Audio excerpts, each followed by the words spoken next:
Então, oficialmente, boa noite a todos, boa noite ao Paulo, né? Temos o prazer hoje, então, de receber aqui no canal o escritor Paulo Briguet, né? Que eu tenho aí o prazer de ter também como amigo, aí, como companheiro de trabalho.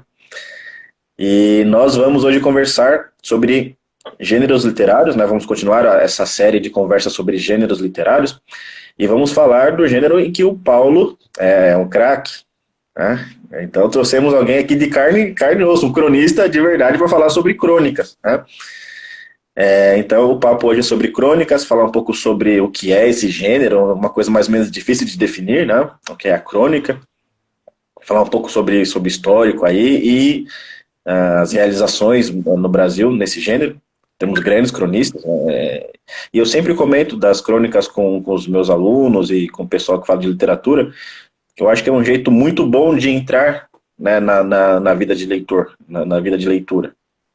É uma grande porta de entrada, assim, né, e em alto nível, já acessando os melhores escritores da língua, só que de um jeito menos pesado no começo, né? Então nós vamos falar sobre isso, né, e com um grande cronista contemporâneo. Então é um grande prazer, né, uma grande honra ter o Paulo aqui no canal. Então, diga aí, Paulo, quer se apresentar? Falar, não sei se você precisa apresentar, acho que o pessoal já conhece, mas fala um pouquinho aí e toca o barco. Olha, queria agradecer muito o convite, Fábio. O trabalho que vocês fazem é excelente. Eu tenho acompanhado, quando eu posso, o Poder da Linguagem. Tem sido realmente um espaço, um espaço difícil de encontrar hoje em dia, né? Com discussões intelectuais profundas. Eu fico muito honrado com o convite e muito contente também, muito alegre por estar entre amigos, né? Eu sei que vocês não vão me colocar na parede. Deveria, mas não. Não, é uma brincadeira, Fábio. Eu sei que o trabalho que vocês fazem é muito sério e eu estou bastante honrado de estar aqui. Bom, meu nome é Paulo Briguet. Bom, para quem não me conhece, meu nome é Paulo Briguet. Eu sou escritor e jornalista. Nasci em São Paulo. Moro há 32 anos aqui em Londrina, no Paraná. Tenho 50 anos, nasci em 1970. Me formei em jornalismo aqui na Universidade Estadual de Londrina e já tenho aí 30 anos de jornalismo. Posso dizer que eu tenho 30 anos, porque eu comecei a trabalhar já na faculdade. Eu comecei a produzir, né, escrever para jornal ainda na faculdade. Então eu estou completando aí 30 anos de jornalismo e já fiz de tudo na vida jornalística. Estava até brincando com meus amigos do KGB. O Silvio falou, não, você já fez tudo na vida? Você já cobriu o campeonato de futebol de botão? Eu falei, cobri.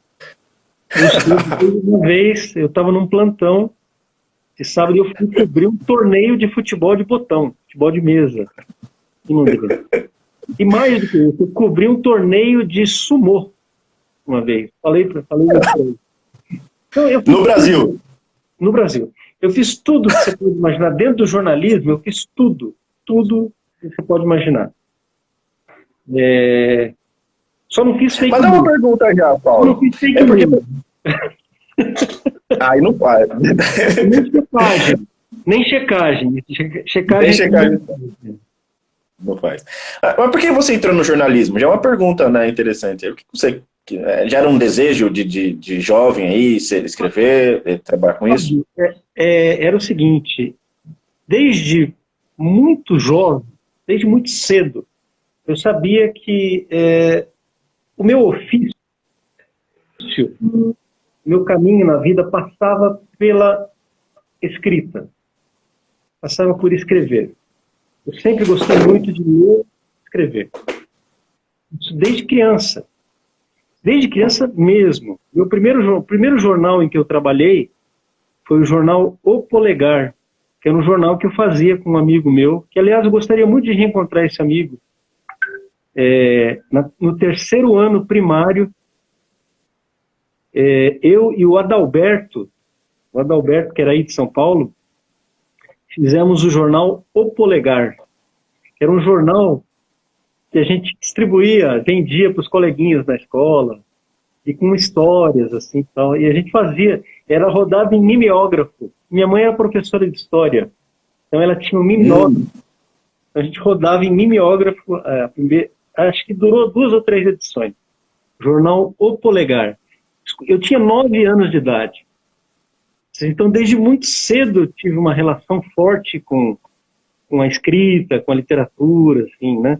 Meu pai era um leitor muito voraz, assim, uma das imagens mais remotas que eu carrego na memória é a do meu pai lendo na sala, no nosso apartamento aí na Alameda Barão de Limeira, em São Paulo, que é a rua da Folha de São Paulo, né? Famigerada Folha de São Paulo.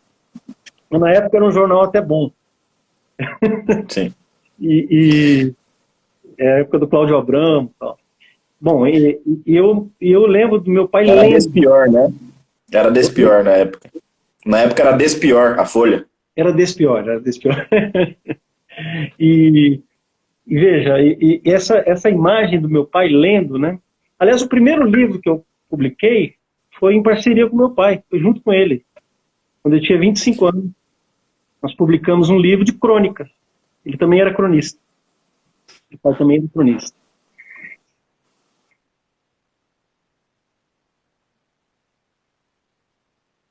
Falei, eu fiz tudo dentro, mas qual foi o lugar em que eu me realizei dentro do jornalismo? Foi fazendo coluna de crônica. Foi fazendo crônica. Isso, assim, sempre foi o que eu mais quis fazer dentro do jornalismo. Eu até tenho uma brincadeira que eu digo que todos os meus textos são crônicas disfarçadas. Então, Mesmas notícias. Mesmas notícias. Se eu escrevo uma carta para um amigo, se eu escrevo um e-mail, se eu faço qualquer coisa. A crônica, de certa maneira, está presente. O gênero da crônica está presente. Agora, o nosso desafio hoje aqui é definir, né, o que é a crônica. Sim. Como é que a gente pode fazer? Realmente é muito difícil definir a crônica. Eu sei exatamente o que é a crônica. Eu sei exatamente dizer, se eu tenho uma crônica, eu tenho um texto. Na frente eu digo para você, olha, esse texto é uma crônica. Ou esse texto não é uma crônica. Eu sei fazer isso perfeitamente. Agora, fazer a definição, né, definir os termos, desde os tempos do Sócrates, é uma coisa difícil. Né? Defina seus termos. Né? Defina seus termos. Só uma curiosidade, Paulo. Pois não. Eu lembro que eu te fiz essa pergunta uma vez. Eu, começo de 2019, não, minto, começo de 2020. Sim. Eu estava começando a escrever aí na internet, escrever para jornal, lá nos Estudos Nacionais do Christian. E eu também, assim, na verdade, eu queria também escrever alguma coisa como literatura, né? Já acabei entrando no jornal. Daí eu fui perguntar para o Paulo, a gente não se conhecia ainda, né? Nós tínhamos tido uma conversa em Brasília, fortuita, né? Aí trocamos o telefone e falei que eu vou perguntar para o Paulo Briguet o que é crônica, porque eu quero escrever crônica, mas eu não sei, né, se esse texto que eu tenho aqui é uma crônica. Daí eu perguntei para o Paulo, né? E ele me disse que era, mas realmente dá para perceber que né, se é ou não, mas é difícil de definir, né? Mas vamos lá, só para lembrar essa curiosidade. Realmente é uma dúvida legítima essa, porque não é fácil, não é uma definição muito fácil. Bom, vamos começar falando sobre o termo crônica. Existe o sentido lato do termo crônica e o sentido estrito do termo crônica.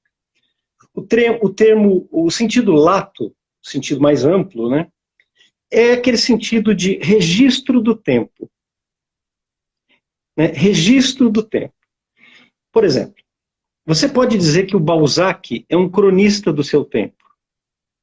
Ele foi um cronista da França do seu tempo.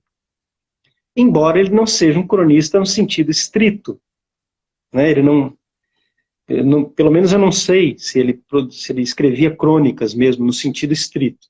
Mas os romances e as novelas do Balzac, e os contos do Balzac, fazem uma crônica da sociedade francesa daquela época, né? Então, acho que isso fica bem claro, né? Acho que isso... por exemplo, o Dickens. Dickens, ele pode ser chamado de cronista da sociedade vitoriana inglesa. Não é? Pode ser chamado. Embora ele escrevesse, no mais das vezes, romances. Assim, ele pode ser chamado um cronista do seu tempo. Dostoiévski.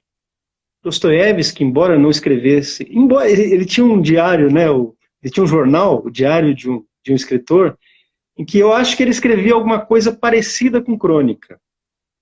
Mas ele se notabilizou pelos seus romances, obviamente.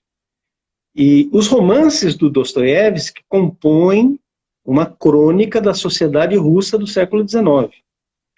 Então, esse é o sentido amplo do termo cronista, né?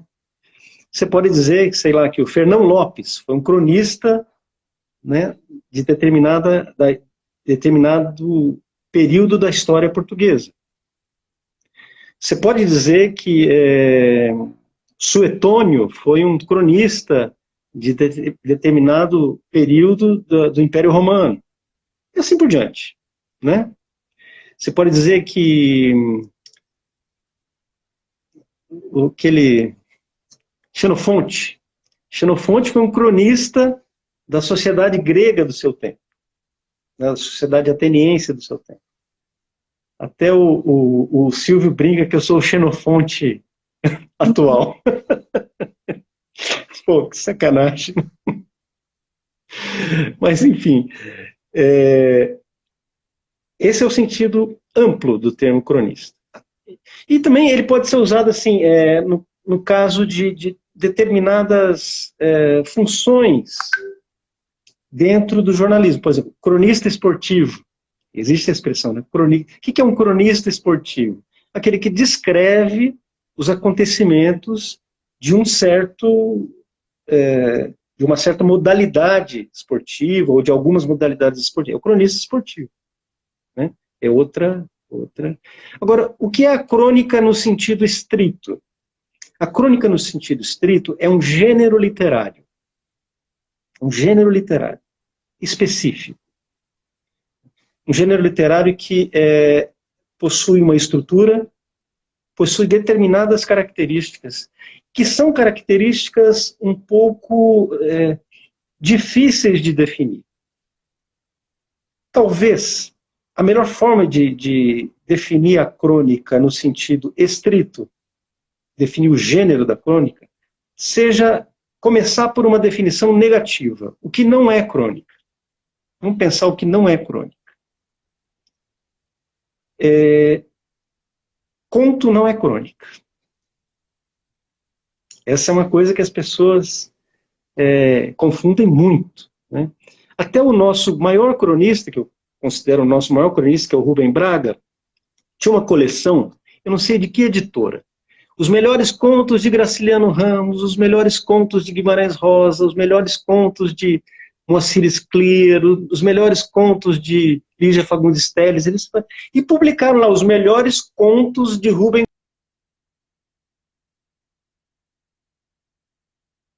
chamava os melhores contos.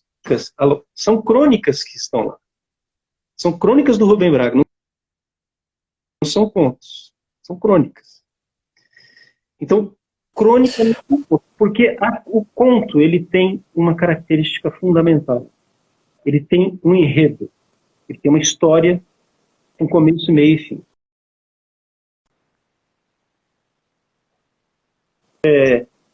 Fazer inovações técnicas, como fazia o Cortázar, como faz Guimarães Rosa, mas a história está lá. Existe uma história sendo contada. Existe uma história sendo narrada. Então, a crônica não é o conto. Né? Se você escreve uma história, você não está escrevendo um conto. E, aliás, fala, não, a crônica é um gênero curto. Sim, não há dúvida quanto a isso. Né? A crônica não é um texto longo. Voltamos à definição negativa. A crônica não é um texto longo. Mas não basta ser um texto curto para ser uma crônica. Vou dar um exemplo. Os contos do Tchekhov são mínimos. Às vezes, têm o tamanho de uma crônica. Os contos do Hemingway, muitos contos do Hemingway, são pequenos, têm o tamanho de uma crônica. Né? Contos do Rubem Fonseca. O Rubem Fonseca tem alguns contos bem pequenos, bem concisos. Mas não são crônicas, porque tem história. Todos os contos do Tchekhov contam uma história. Ainda que seja uma página e meia. Eles contam uma história. Então não são crônicas.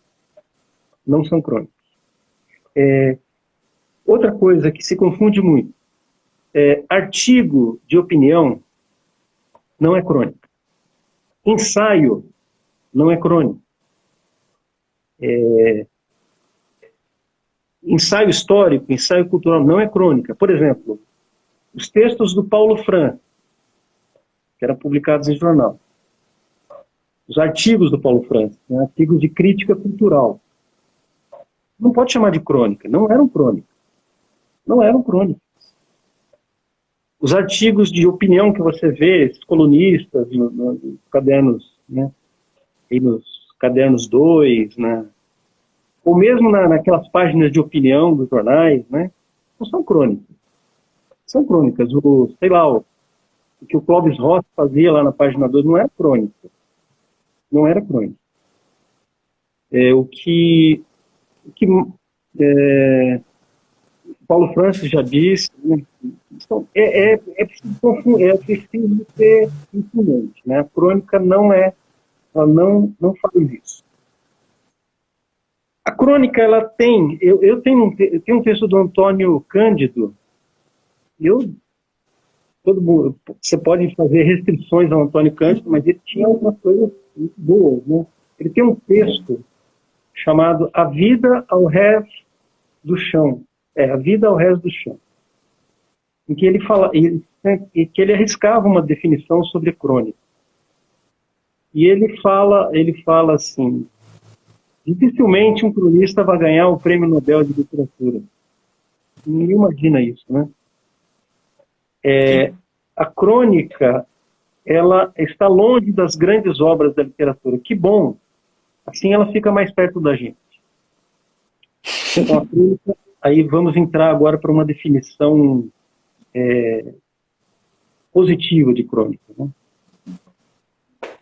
A crônica, ela tem sempre algo pessoal. Não necessariamente o uso da primeira pessoa. Em grande parte das vezes, sim. Permite-se o uso da primeira pessoa. Ela tem um caráter de pessoal. Ela tem um caráter de registro. Registro fotográfico. Você pega o próprio nome, termo crônico, está relacionado a Cronos. Cronos, que era o deus do tempo. Então, é como se fosse uma imagem congelada. A fixação de uma imagem. De uma imagem. Geralmente de uma imagem. A fixação de uma impressão. A expressão de uma impressão imediata. Talvez isso possa caminhar por uma definição. A expressão de uma impressão imediata. A crônica é um gênero que... Meu pai tinha um amigo, tinha um professor, aliás, que dizia, é preciso ter a coragem de fazer coisas imperfeitas. E eu acho que esse é um lema do cronista. Que o cronista, ele trabalha sempre com um certo imediatismo. Fábio, eu escrevi, eu estava contando, fazendo as contas aqui, eu escrevi, acho que mais de 3.000 crônicas na minha vida. Bastante, hein? É crônica pra caramba. Muita crônica. É muito crônica, né?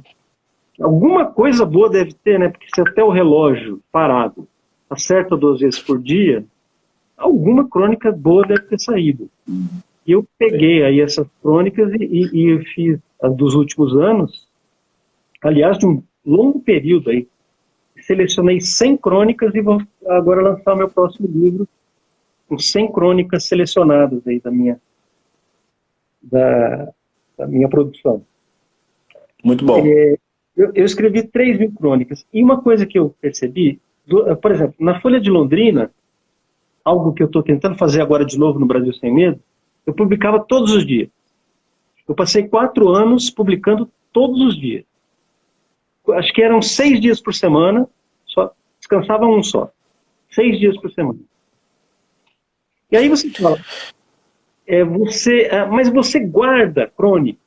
Você não guardava crônica, não deixava de gaveta crônica para publicar no dia que você não estava inspirado ou que você tinha algum problema, tal, não sei o quê. Realmente, eu guardava. Mas nunca dava certo. Essa crônica guardada raramente dá certo. O leitor percebe que você não fez aquela crônica no dia. Olha que é um negócio misterioso até. Parece que o leitor percebe. Não sei se ele percebe inconscientemente, porque ninguém me falou nada nunca. Mas o fato é que, pelas reações, né, que a gente tinha os medidores lá de visitação, né, das crônicas, você tem isso, né? E você tem a reação dos leitores também, os comentários que eles mandam, os e-mails que eles mandam, né? Ou mesmo as pessoas que param você na rua e falam, a crônica hoje estava boa, tal. Tinha muito isso na Folha. Eu tive a felicidade de ser o colunista mais lido da Folha de Londrina, quando eu trabalhei lá. Eu era o melhor cronista da Folha de Londrina, mas o pior também, porque só tinha eu.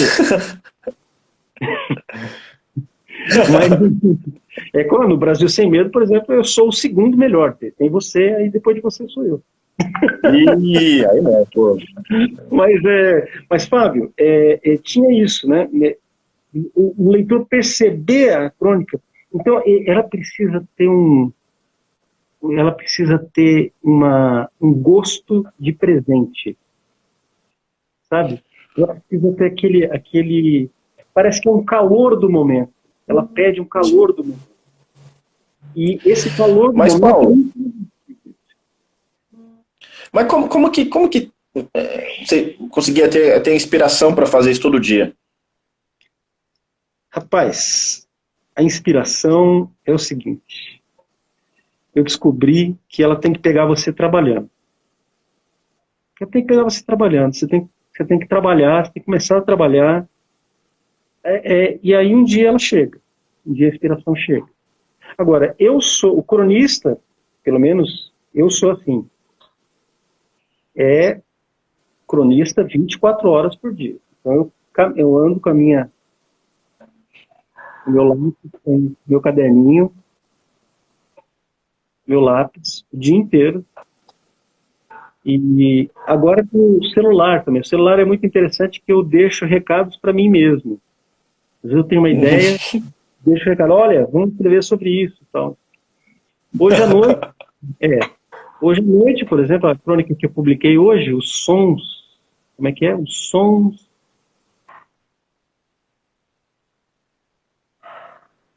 da manhã, os primeiros sons da manhã. Eu tive a ideia dessa crônica hoje, 3 horas da manhã. Eu acordei 3 horas da manhã. Sabe que velho acorda, né? Velho acorda. Eu acordei às 3 da manhã com uma ideia, lembrando do meu pai, das coisas do meu pai e tal, não sei o quê. E escrevi a crônica. Depois eu leio para vocês. Se der tempo, a gente lê hoje. Ótimo, ótimo. Para mostrar assim, eu queria mostrar uma crônica que eu fiz hoje. Como eu... Então, a crônica ela tem outras características também. A crônica, notícia de jornal não é crônica. A crônica nunca vai ser a manchete do jornal. Nunca vai ser manchete do jornal. Você sabe, você que trabalha comigo, Fábio, sabe que eu tenho aquela teoria da 7ª pergunta do lead, né? Nós temos 6 perguntas no lead. As pessoas, vou explicar aqui para as pessoas que não são da área jornalística, que não são jornalistas profissionais. Eu também não sou, viu? Pelo amor de Deus. Pelo amor de Deus. Não me chame de jornalista profissional, por favor. Não me chame de jornalista profissional. Pode xingar, mas jornalista profissional, não, por favor. É baixaria, né? Baixaria, não pode. Aí é demais, aí já... Mas, enfim, são as 6 perguntas, né? O que, quem, como, quando, onde e por quê. Essas 6 perguntas têm que ser respondidas por toda matéria jornalística, né? Aí o Carlos Lacerda, que foi um grande jornalista, também escritor, também cronista, dizia que a mais importante era a 7ª pergunta do lead. E daí? E daí? Qual a consequência? O que isso significa? O que essa notícia que você acabou de dar significa? Esse daí, às vezes, é o coração de uma crônica. É o início de uma crônica. Tá? Muitas vezes é o e daí, de alguma matéria, de alguma...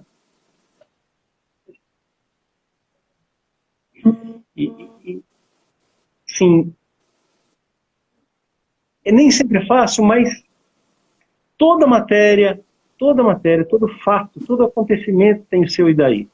E a crônica, ela é capaz de transformar o fato em notícia. É capaz de transformar o fato em notícia. Ou seja, aquilo que não teria relevância para o jornalismo, a crônica é capaz de transformar em algo publicável, né? Algo que mereça ser lido pelas pessoas, que desperte o interesse das pessoas, que fale ao coração das pessoas, né? E ela fixa essa coisa do momento, né? Porque é linguagem literária, e a gente que trabalha com negócio de notícia, é tudo muito evanescente, né? Não dá para lembrar o que você noticiou assim ontem, porque muita coisa, né? As coisas vão passando, e são fatos assim, a que se atribui uma grande importância quando acontece. Não, o senador tal falou tal coisa, tal, mas assim, amanhã ninguém lembra mais, né? O que o sujeito falou, nem lembra quem era o personagem. Mas agora, quando a coisa é registrada como crônica, ela ganha uma validade maior, né? E às vezes imortaliza o fato, aquela pessoa que no fundo era uma pessoa banal, ou aquele evento que era banal, né? Ele ganha uma certa imortalidade, né? Sei lá, aconteceu alguma coisa, o Rubem Braga viu um sujeito nadando dentro do seu apartamento, é um fato extremamente banal, né? Ele estava no apartamento igual algum... Essa é uma crônica antológica dele, o nadador. É uma coisa... Nadador, né? Uma coisa... o Homem na Praia, acho que é o Homem na Praia, não tenho certeza. Eu me lembro dessa crônica, é sensacional. O Homem na Praia. É o Homem na Praia, acho que é isso mesmo. Tenho quase certeza, né? Quer dizer, é um fato absolutamente banal. Se o sujeito está no seu apartamento, na hora da praia, e vê alguém nadando. Daí ele vai lá e registra isso, né? Com forma literária. E não como você diz, não é uma crônica, não é um conto, não está contando uma história, é uma impressão daquele momento, né? Daí registra e imortaliza aquele momento, né? Tem uma crônica do Rubem Braga que eu acho genial, que se chama O Padeiro, se eu não me engano. Eu estou aqui com as 200 crônicas dele, eu acho que se chama O Padeiro. Não sei se você lembra dessa crônica. Não, acho que eu não li, essa eu não li. Bom, resumindo, o que é o padeiro? Naquela época, o padeiro deixava os pães, né? Ele entregava os pães nos apartamentos. Ele morava num apartamento lá em Ipanema, não sei se Ipanema ou Copacabana, agora é Ipanema. Mas ele morava, e o padeiro entregava os pães, né, e deixava o pão, assim, o saco de pão, na frente da porta. Mas aí ele tocava a campainha. A pessoa vinha atender, ele já estava saindo e falava, não é ninguém, é o padeiro.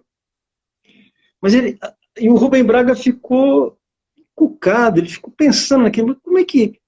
Mas você é alguém, entendeu? Ele achou o cúmulo da humildade daquele, né, daquele trabalhador, daquela pessoa lá que estava levando o pão para os outros, né, o pão da manhã para todo mundo, e ele falava que ele não era ninguém. Então, assim, é uma crônica genial. E uma coisa, isso ficou registrado, isso acabou, né? Que hoje os padeiros não entregam mais pão, cara. Olha, eu cheguei quando eu morava em Araçatuba, o padeiro entregava o pão, ele vinha de carroça, inclusive. Na minha casa, entregava o pão de carroça. Mas, sim, as gerações atuais não sabem que o pão antes era entregue nas casas. E ele registrou isso para sempre, isso ficou eternizado. Sim. Um jornal, uma notícia de jornal, jamais daria isso, jamais publicaria isso, jamais. Né? Sim. Jamais publicaria esse fato. Quer dizer, não faz. E se não for pela natureza mesma do fato, como esse, né? Uhum. A crônica às vezes imortaliza pela forma bela. Né? O Al-Balagh diz isso, né, naquele seu livro sobre escrita, arte de escrever, que assim, o que passa para frente é o que tem forma bela, é o que fica, né, depois. Por exemplo, o clima ali que se forma, que era sentido pelo pessoal no Brasil na época da Copa de 58. Sim. Quer dizer, a forma como o Nelson Rodrigues registra aquilo perdura aquele momento assim, de maneira muito mais eficaz do que o jornal. Ninguém vai lá ler o jornal para ver a notícia ali da seleção brasileira, ou a descrição do jogo, o mero fato. É como o Nelson Rodrigues registrou aquilo. Né? E toda uma série de expressões, de termos e de apelidos para os jogadores e para situações que aquilo tornou aquele momento mais eterno. Claro, por se tratar de futebol, tem assim, você vai lá, recorre ao vídeo e tal, mas na medida que você lê o Nelson Rodrigues, você relembra daquele momento mais pelo Nelson Rodrigues, parece. Fábio, você sabe que o Nelson Rodrigues foi a primeira pessoa a chamar o Pelé de rei? Aí, ó. Numa crônica não sabia. Numa crônica de 1957.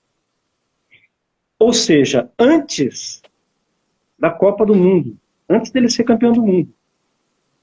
Antes dele ter...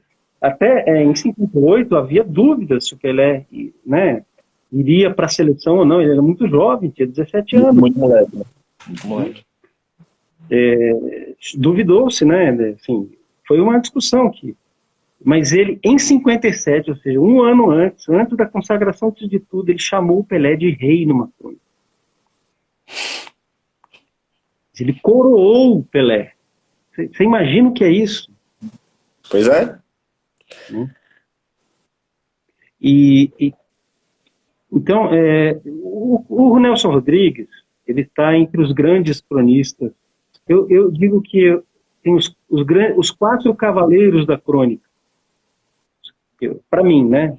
Os meus preferidos são Rubem Braga, Paulo Mendes Campos, José Carlos Oliveira, o Carlinhos Oliveira e o Nelson Rodrigues. São esses 4. Também gosto nessa ordem de importância? Não sei, não dá para saber. Eu sei que o Rubem Braga é o maior, tá?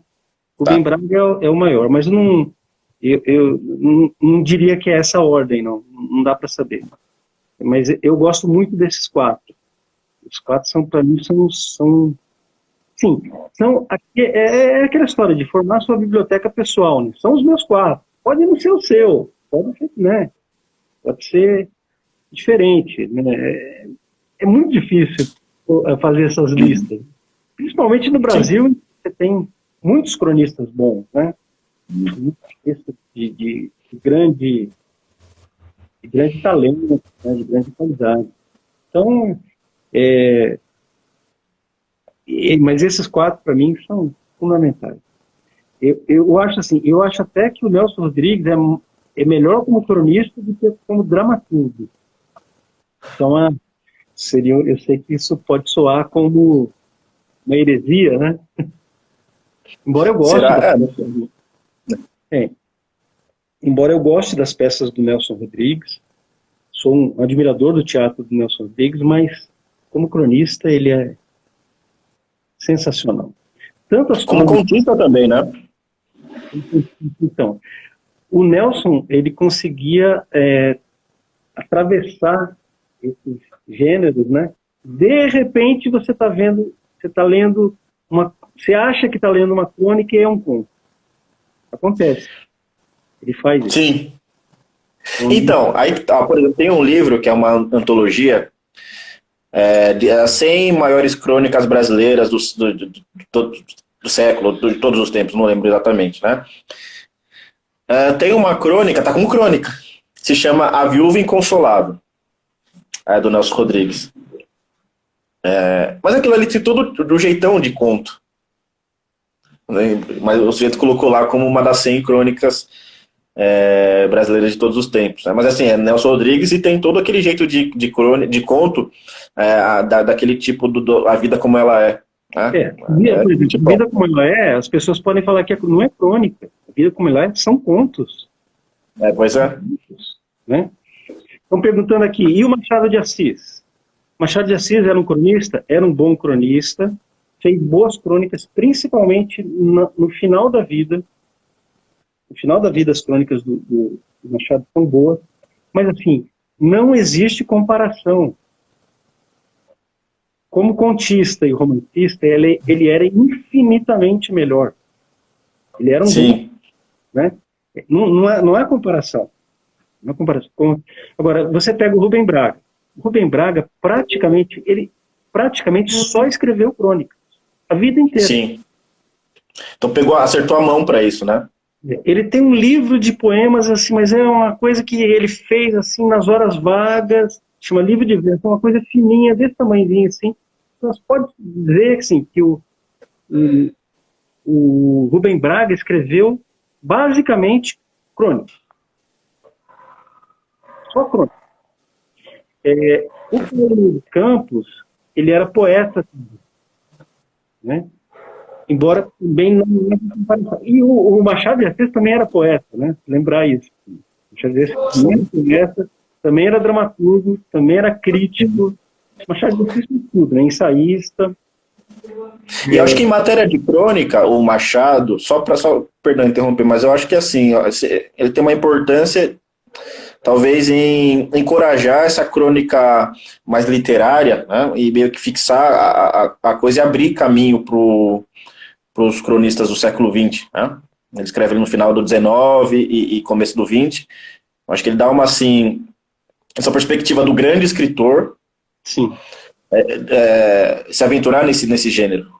E o Machado, veja, eu acho que às vezes a crônica pode nos resgatar, porque o que eu vejo no jornalismo de hoje, jornalismo contemporâneo, é um imenso desejo verbal. Assim, um esvaziamento da linguagem. Um esvaziamento terrível. Um empobrecimento da linguagem assustador, assombroso. Então, essa utilização de expressões, sabe, esses chavões que surgem de repente e passam a ser reproduzidos assim como bordões, como gritos de guerra.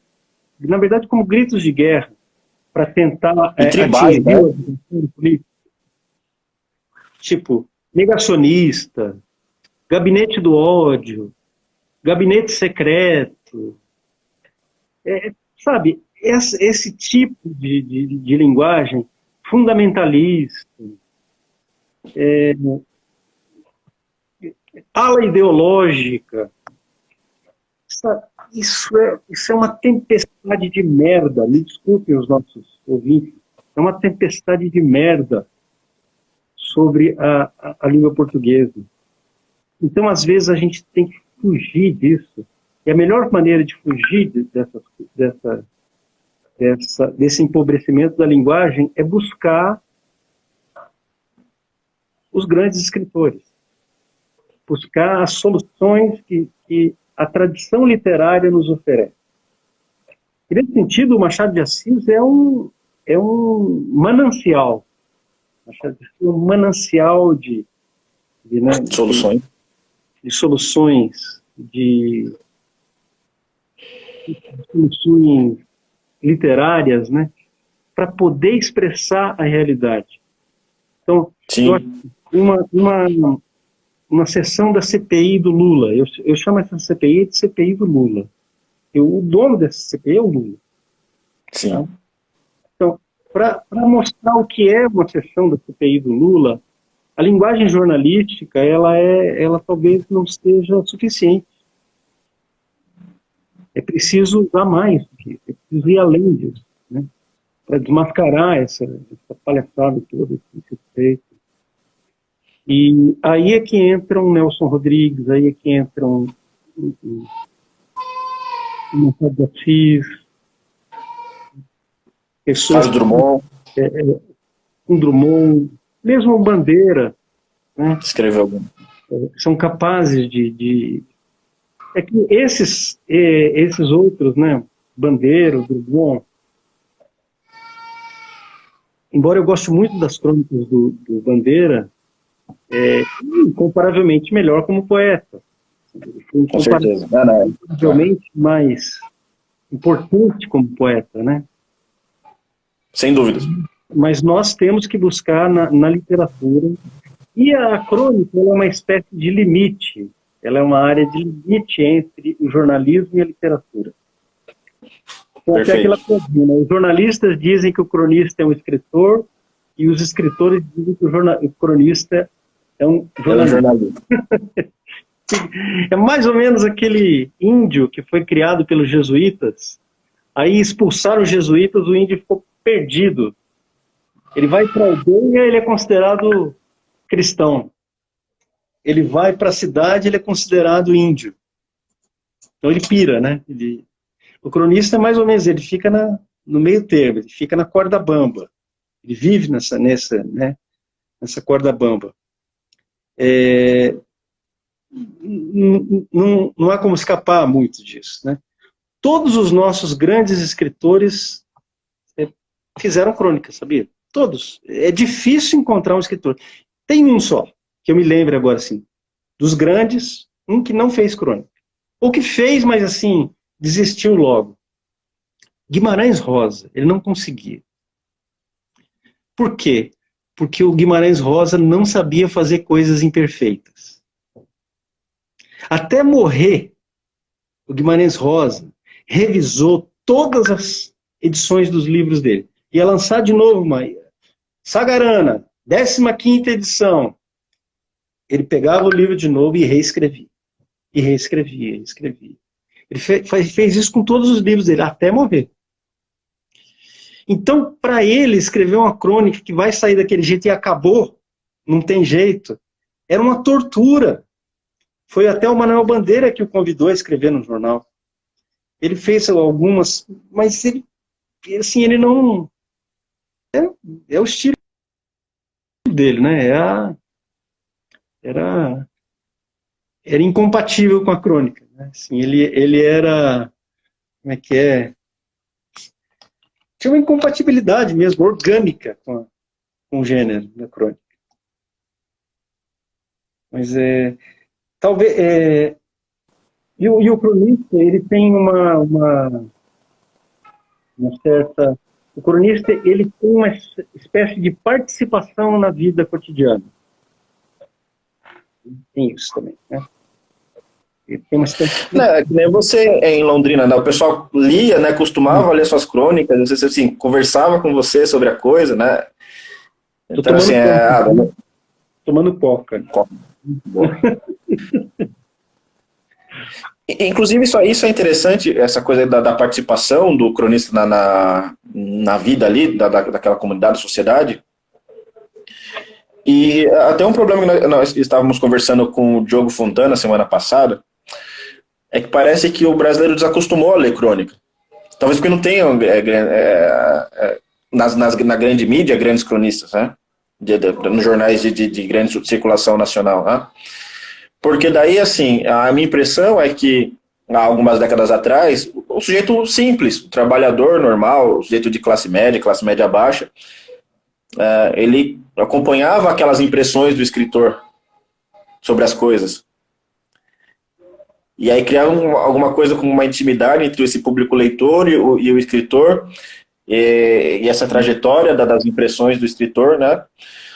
E isso parece que tinha um efeito geral muito bom, porque, vamos lá, imagina um sujeito que é o porteiro ali do prédio, é o cara mais simples, e aí, sei lá, toda manhã ele lê o Rubem Braga, ele lê uma crônica da Raquel de Queiroz, ele lê uma crônica da Lígia Fagundes Telles, enfim, né?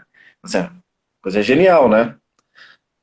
E é aquilo que você disse no começo, né? Porque na medida que a crônica é aquilo que está mais perto do povo, devia ser justamente esse elo, né? Entre a coisa popular e a coisa erudita, né? E parece que perdeu isso aí, esse link, né? Entre os escritores e o povo, porque perdeu a crônica. Eu tenho um amigo meu, aqui em Londrina, que é um jornalista veterano, que trabalhou nos anos 60, trabalhou no Última Hora. Última Hora tinha uma sucursal aqui em Londrina.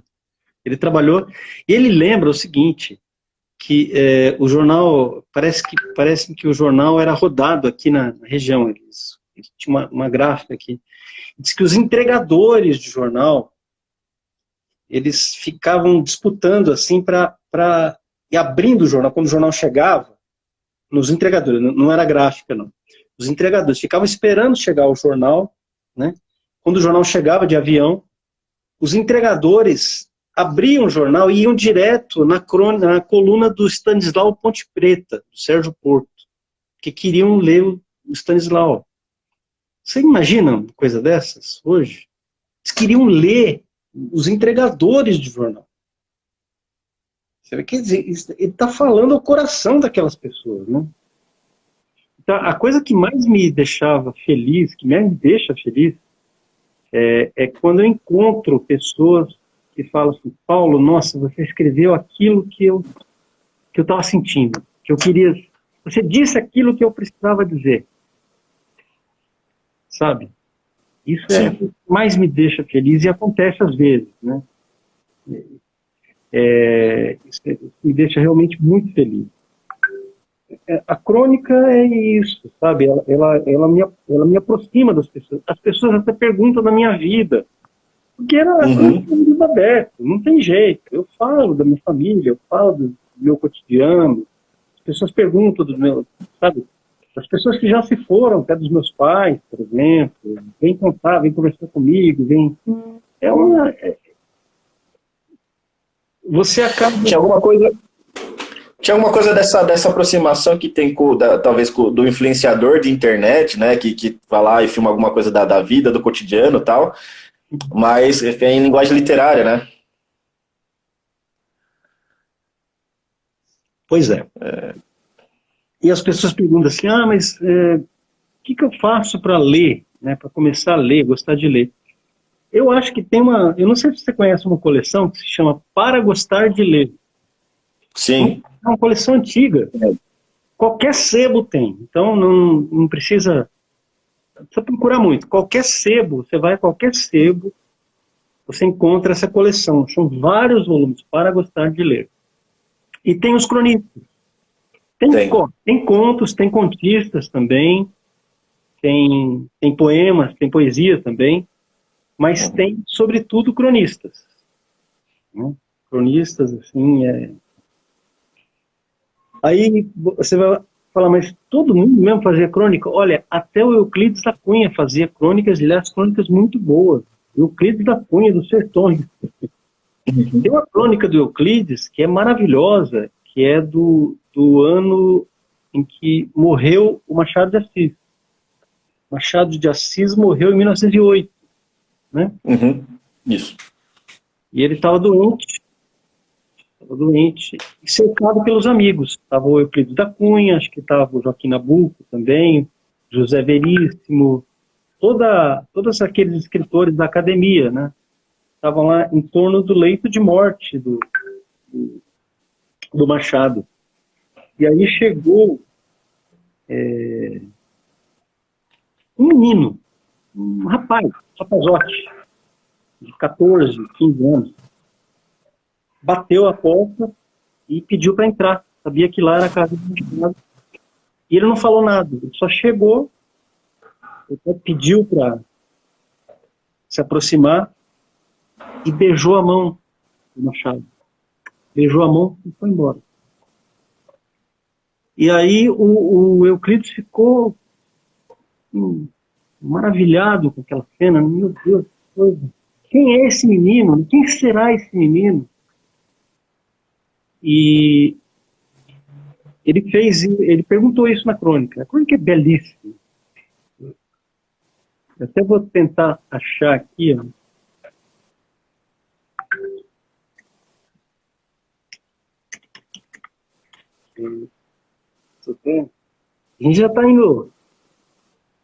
A gente já está chegando no final já, né? Já tem 1 hora aí de programa já? Não, pode ir, daqui a pouco a gente encerra, mas tá, Queria tá ler com uma pau aí. crônica dela. Posso ler uma crônica? A Última Visita, chama-se essa crônica, né? Pô, por favor. E aí, anos depois, uma grande crítica literária, que é a Lúcia Miguel Pereira, localizou e identificou esse menino. Quem era ele? Astrogildo Pereira, que foi um crítico literário também, grande especialista em Machado de Assis, foi militante comunista, também fundador do Partido Comunista, depois foi expulso do Partido Comunista, voltou, mas foi um grande especialista na obra, estudioso da obra de Machado de Assis. Astrogildo Pereira. E a história do Astrogildo tem um romance do Moacir Scliar, chamado Eu Vos Saúdo Milhões, que é a história do Astrogildo Pereira. E o Moacir Scliar? O Moacir Scliar, por exemplo, contista. Pega os contos dele, às vezes tem o tamanho de uma crônica, ou são menores que uma crônica, mas ele é contista. Ele é um contador de histórias. Então, tem essa definição muito clara, né? Do contista ser uma coisa e o cronista ser outra coisa. Bom, Fábio, estou à disposição aí. Não sei se o pessoal tem alguma pergunta, se você Deixa eu ver se tem alguma... alguma. Não, acho que assim, você respondeu tudo que eu queria perguntar, mas deixa eu ver se alguém perguntou alguma coisa aqui, né, de interessante. Deixa eu voltar aqui.